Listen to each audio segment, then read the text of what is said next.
ineffable.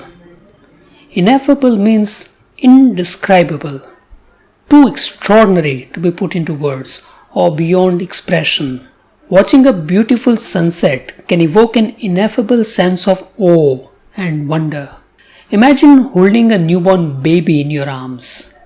The feeling of joy that you experience is truly ineffable.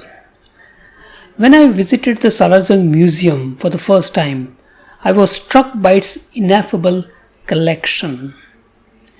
Ineffable can also describe something that is beyond comprehension or understanding. For example, the complexity of the universe can be quite ineffable to those without a scientific background.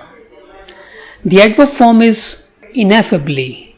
For example, the music at the concert moved me ineffably, bringing tears to my eyes. And the noun form is ineffability. For example, the ineffability of love makes it a mysterious force. This word originates from ineffabilis, which means too great or too sacred to be spoken. Helping students achieve their language goals brings me ineffable satisfaction. What brings you ineffable satisfaction?